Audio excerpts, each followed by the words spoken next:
Right, breaking news చూస్తున్నారు. India Pakistan మధ్య high tension వాతావరణం కొనసాగుతుంది.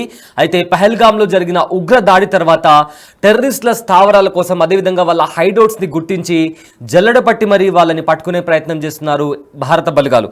అయితే ఇదే నేపథ్యంలో కొన్ని జమ్మూ కాశ్మీర్లోని కొన్ని ఉగ్రవాద స్థావరాలను గుర్తించారు. పుంచ్ సూరన్ కోటాలో టెర్రరిస్టుల షెల్టర్లను కూడా గుర్తించారు భారత ఆర్మీ బలగాలు. అక్కడి నుంచి 2 రేడియో సెట్లు, ఇదే విధంగా ఈ ఐఈడి, దాంతోపాటు 3 దుప్పట్లను కూడా స్వాధీనం చేసుకున్నారు. కుల్గామ్ జిల్లాలో ఉగ్రవాదులకు సహాయం చేస్తున్నాడని అనుమానించిన ఒక ఇమ్తియాజ్ అనే యువకుడిని కూడా అక్కడ ఇండియన్ ఆర్మీ వాళ్ళు అరెస్ట్ చేయడం జరిగింది. అయితే టాంగ్ మార్గ్ అడవిలో ఉగ్రవాదులకు ఆహారం అందించినట్లు కూడా అతను అంగీకరించినట్లు కూడా ఇప్పటికే తెలుస్తుంది. అయితే ఈ నేపథ్యంలో టెర్రరిస్టుల స్థావరాల దగ్గరకు తీసుకెళ్లారు ఇండియన్ ఆర్మీ వాళ్ళు. అయితే అప్పుడు ఆర్మీ కళ్ళుగప్పి నదిలో దూకి తప్పించుకునేందుకు ప్రయత్నం చేశాడు. సో ఈ నేపథ్యంలో అతను అక్కడ ఫ్లో అవుతున్న ఒక రివర్లో కూడా దూకి పారిపోయే ప్రయత్నం చేస్తున్నప్పుడు ఆ నది ప్రవాహంలో కూడా ఇమ్తియాజ్ అనే యువకుడు నది ప్రవాహంలో కొట్టుకోపోయినట్టు కూడా ఇప్పటికే బయటికి వచ్చిన డ్రోన్ ఫుటేజ్ ద్వారా మనకు తెలుస్తోంది. అయితే OGWతో ఇదే నేపథ్యంలో ఈ మొత్తం జమ్మూ కాశ్మీర్ ఇష్యూ జరుగుతున్న నేపథ్యంలో దీనికి సంబంధించి రాజా సింగ్ మాట్లాడారు. ఆయన ఏం మాట్లాడారో ఒకసారి విందాం.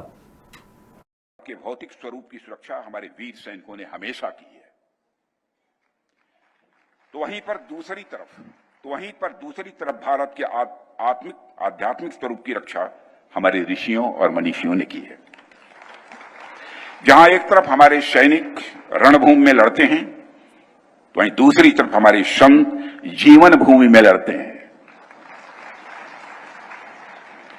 साथियों, एक रक्षा मंत्री के रूप में मेरा दायित्व है कि मैं अपने सैनिकों के साथ मिलकर देश की सीमाओं की सुरक्षा सुनिश्चित करूं, और मेरा यह दायित्व है कि अपनी सेना के साथ मिलकर देश के ऊपर आंख उठाने वालों को मुंहतोड़ जवाब दूं।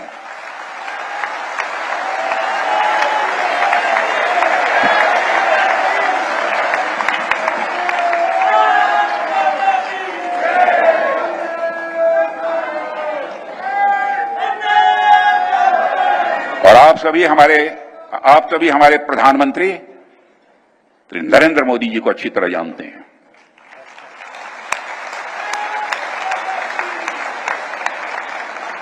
उनकी कार्यशैली से भी अच्छी तरह परिचित हैं, उनकी दृढ़ता से भी अच्छी तरह परिचित हैं।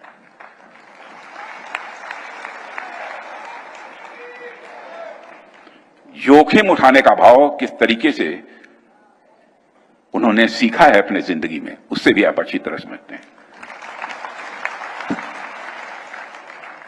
मैं आपको आश्वस्त करना चाहता हूं कि प्रधानमंत्री मोदी जी के नेतृत्व में जैसा आप चाहते हैं वैसा होकर रहे हैं।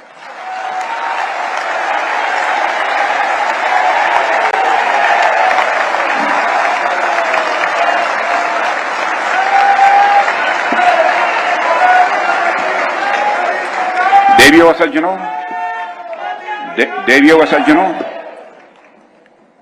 जैसे हम सभी राष्ट्र के शरीर की रक्षा करते हैं, ठीक उसी प्रकार महाराज जी जैसे संत और अन्य संत भी जो हमारे बैठे हैं, वह राष्ट्र की आत्मा की रक्षा करते हैं। రైట్, అది రాజ్నాథ్ సింగ్ చెప్పింది. అయితే ఉగ్రవాదుల దాడి తర్వాత ఖచ్చితంగా మోదీ నేతృత్వంలో ఇండియన్ ఆర్మీ ఉగ్రవాదులను శిక్షిస్తుందని అని కూడా ఈ నేపథ్యంలో డిఫెన్స్ మినిస్టర్ అయిన రాజ్నాథ్ సింగ్ మాట్లాడడం జరిగింది. అయితే ఈ అంశానికి సంబంధించిన మరింత సమాచారం మా ప్రతినిధి శివ అందిస్తారు.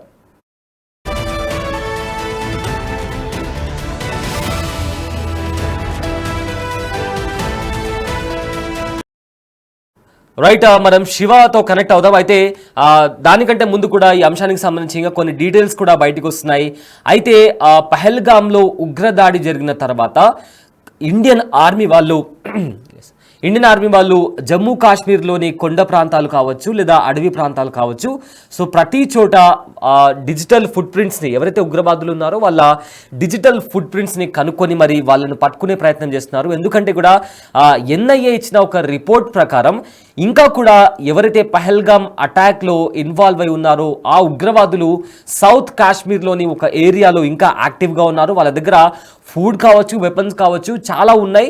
ఇంకా చాలా రోజుల వరకు వాళ్ళు యాక్టివ్గా అక్కడే సర్వైవ్ అవ్వగలరు అనే ఒక రిపోర్ట్ అనేది ఎన్ఐఏ సమర్పించడం జరిగింది. సో ఈ నేపథ్యంలో భారత బలగాలు ఉగ్రవాదుల స్థావరాలను కనుక్కోవడానికి ప్రయత్నిస్తున్న నేపథ్యంలో ఇమ్తియాజ్ అనే ఒక యువకుడు ఉగ్రవాదులకు ఆహారం ఇచ్చినట్లుగా వాళ్లకు అనుమానం వచ్చిన నేపథ్యంలో ఇమ్తియాజ్ అనే యువకుడిని అదుపులోకి తీసుకున్నారు.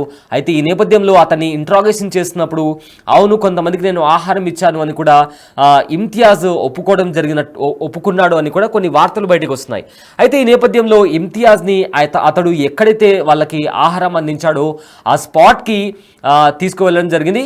సో మొత్తం మీద చూసుకుంటే అతను నదిలో దూకి పారిపోయినట్లు కూడా మనం చూసిన విజువల్స్లో కనిపిస్తుంది. అయితే ఈ అంశానికి సంబంధించిన మరింత సమాచారం మా ప్రతినిధి శివ లైవ్లో అందిస్తారు. విదేశీ పర్యటనలో వాయిదా వేస్తున్నారు. మరోవైపు త్రివిధ దళాధిపతులతో ప్రధాని నరేంద్ర మోడీ సమావేశమవుతున్నారు. ప్రధానితో సమావేశమైన తర్వాత జాతీయ భద్రతా సలహాదారు అజిత్ దోవల్తో కూడా ఈ త్రివిధ దళాలకు సంబంధించిన అధిపతులు సమావేశమై ఫర్దర్ గా తీసుకోవాల్సిన స్టెప్స్ పై కూడా వారు చర్చిస్తున్న పరిస్థితి కనిపిస్తోంది. ఇక ఈ రోజుకి 14 రోజులు కావాల్సింది పెహల్గామ్ లో దాడి జరిగి, అంటే ఏప్రిల్ 22వ తేదీన ఉగ్రవాదుల కాల్పులు జరిగాయి. తర్వాత దర్యాప్తు కొనసాగుతుంది. ఎన్ఐఏ కూడా దర్యాప్తు ముమ్మరం చేసింది. 12 రోజుల పాటు సుదీర్ఘంగా దర్యాప్తు చేసిన తర్వాత 12వ రోజున పెహల్గామ్ నుంచి ఢిల్లీ వచ్చి ప్రధాని నరేంద్ర మోడీతో ఎన్ఐఏ చీఫ్ వసంత్ దావటే సమావేశమై దీంట్లో ఇప్పటి వరకు కేసు దర్యాప్తు యొక్క పురోగతిని ప్రధాని నరేంద్ర మోడీకి ఇటు ఎన్ఐఏ డైరెక్టర్ జనరల్ వివరించారు. ఇటు ఎన్ఐఏతో పాటు ఫోరెన్సిక్ నిపుణులు, వివిధ శాఖల నిఘా సంబంధించిన విభాగాల ప్రతినిధులు కూడా ఈ కేసును దర్యాప్తు చేశారు. మొత్తంగా చూసుకుంటే దీంట్లో అనేక మందిని విచారించారు. అనేక మంది ఇప్పుడు ప్రజెంట్ పెహల్గామ్ పోలీస్ స్టేషన్ లో పోలీసుల అదుపులో ఉన్నట్లు కూడా తెలుస్తోంది. ఇక ఫర్దర్ గా ఇప్పుడు దర్యాప్తు ముమ్మరంగా కొనసాగుతుంది. ఒకవేళ యుద్ధం వస్తే ఏ విధంగా ముందుకు వెళ్ళాలి అనే దానిపై త్రివేద దళాధిపతులతో ప్రధాని నరేంద్ర మోడీ గతంలోనూ సమావేశమయ్యారు. మళ్ళా ఫర్దర్ గా వారి దగ్గర ఉన్న ఎక్విప్మెంట్ ఏంటి, ఏ విధంగా ముందుకు వెళ్తాము, ఒకవేళ ఇప్పటికప్పుడు యుద్ధం వస్తే మన దగ్గర అంత యుద్ధ సామాగ్రి ఉందా లేదా అనే అంశాలపై ప్రధానంగా ప్రధాని నరేంద్ర మోడీతో త్రివిధ దళాధిపతులు చర్చిస్తున్నారు. దానిలో భాగంగానే నిన్న ఎయిర్ మార్షల్ సంబంధించిన విక్రమ్ సింగ్ కూడా నిన్న సమావేశమై ప్రధాని నరేంద్ర మోడీతో పలు విషయాలపై కూడా చర్చించినట్లు కూడా తెలుస్తోంది. మరోవైపు యుద్ధానికి ముందే పాకిస్తాన్ కు ఆర్థికంగా, అంటే యుద్ధానికి ముందే పాకిస్తాన్ ను ఆర్థికంగా ఏదైతే ఉన్నాయో ఆర్థిక మూలాలను కూడా దెబ్బకొట్టే విధంగా భారత్ వ్యవహరిస్తోంది. దానిలో భాగంగానే వాణిజ్య ఒప్పందాలు కానీ, ఇటు పాకిస్తాన్ నుంచి భారత్లోకి వచ్చే గగనతలంపై వచ్చే విమానాలకు రాకపోకలకు సంబంధించి నిషేధం విధించడం, మరోవైపు సింధు నది జల ఒప్పందాన్ని విరమించుకోవడం, ఈ విధంగా కూడా చేయడం ద్వారా ఆర్థికంగా పాకిస్తాన్ కుదేలవుతున్న పరిస్థితి కనిపిస్తుంది. ముందు ఆర్థికంగా దెబ్బ కొట్టిన తర్వాత యుద్ధానికి సంబంధించి ఫర్దర్ గా ఆలోచించవచ్చు అనేది కూడా ముందుగా భావిస్తున్నారు. దానిలో భాగంగానే ముందుగా ఆర్థికంగా అనేక ఇబ్బందులు అయితే ప్రజెంట్ పాకిస్తాన్ ఎదుర్కొంటుంది భారత్ తీసుకున్న నిర్ణయాల పట్ల. ఇప్పుడు ఒకవైపు యుద్ధానికి సిద్ధమవుతున్నాయి, ఆర్థికంగా దెబ్బతీయాలనేది కూడా భారత్ భావిస్తుంది. దానిలో భాగంగా తీసుకోవాల్సిన నిర్ణయాలను కూడా తీసుకుంటుంది. దానికి సంబంధించి ఇప్పటికే కొన్ని కఠిన నిర్ణయాలు తీసుకునే నేపథ్యంలో దానికి సంబంధించి పాకిస్తాన్ అనేక ఇబ్బందులను ఎదుర్కొన్న పరిస్థితి కనిపిస్తుంది. ఆర్థికంగాను, అటు నిత్యావసర ధరల పెరుగుదలతో పాటు నీటి సమస్యలు ఎదుర్కొంటున్న నేపథ్యంలో ఇటు ప్రజల నుంచి పాకిస్తాన్ ప్రభుత్వం అనేక నిరసనను, వ్యతిరేకతను కూడా మూటగట్టుకున్న పరిస్థితి కనిపిస్తోంది.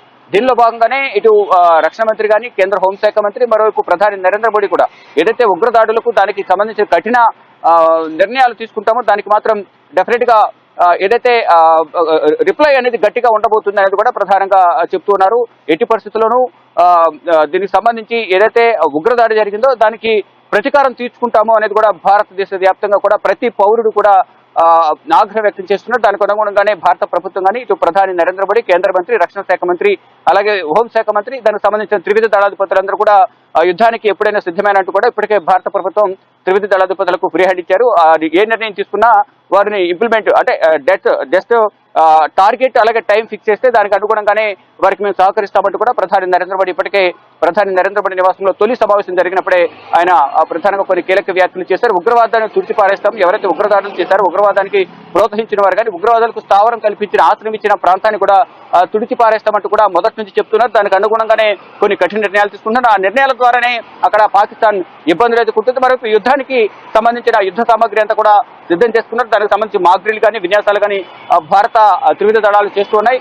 ఇటు భారత త్రివిధ దళాలు మాక్ డ్రిల్ కానీ విన్యాసాలు చేస్తున్న నేపథ్యంలో మేమేం తక్కువ కాదంటూ కూడా వారు కూడా షాహిన్ 2 క్షిపణిని ప్రయోగించారు. ప్రయోగం సక్సెస్ అయింది. దాన్ని మేము 450 కిలోమీటర్ల రేంజ్ వరకు కూడా దీన్ని ఉపయోగించగలం. వాయు జలాంతర్గాములు దీన్ని ఉపయోగించి భారత్ ను మట్టు పెడతామనేది కూడా వారు ప్రగల్భాలు పలుకుతున్న పరిస్థితి కనిపిస్తుంది. కానీ వారు అనుకున్నట్లుగా కూడా వారి దగ్గర అనుకున్నంత యుద్ధ సామాగ్రి లేదు, సైన్యం సహకరించడం లేదు, అందరూ రాజీనామా పాట పడుతున్న పరిస్థితి కనిపిస్తుంది.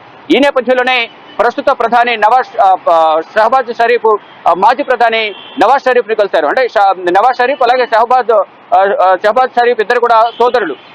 ఇప్పుడు ఈ నేపథ్యంలోనే ఇప్పుడు ఫర్దర్ గా గతంలో ఉన్న అనుభవాలు, ఇప్పుడు ఒకవేళ భారత్ యుద్ధం వస్తే ఏ విధంగా ముందుకు వెళ్ళాలి, ఎలా స్పందించాలి, ఏ విధంగా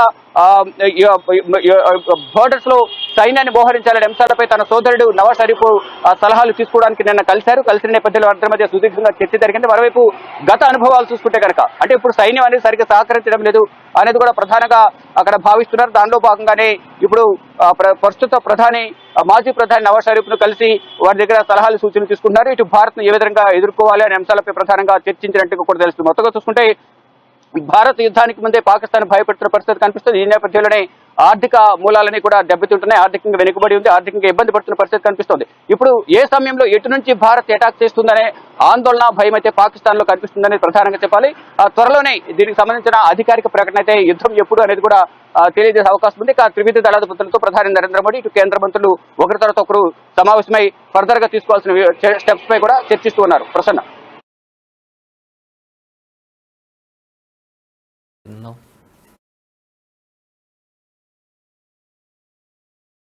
రైట్.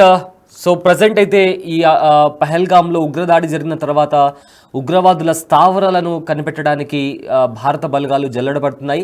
సో ఈ నేపథ్యంలో ఎవరైతే ఉగ్రవాదులకు సహాయం చేశాడు అని అనుమానితుల్లో ఉన్న ఇమ్తియాజ్ అనే యువకుడిని భారత బలగాలు అరెస్ట్ చేయడం జరిగింది. సో ఈ నేపథ్యంలో అతన్ని ఉగ్రవాద స్థావరాల దగ్గర తీసుకెళ్ళినప్పుడు అతను తప్పించుకోవడానికి చూసి అక్కడ దగ్గరలో ఉన్న ఒక నదిలో దూకి పారిపోయే ప్రయత్నం చేశాడు. సో అప్పుడు ఆ నది ప్రవాహంలో కొట్టుకుపోయిన వీడియో కూడా ఇప్పుడు బయటకు వచ్చి సంచలనంగా మారింది.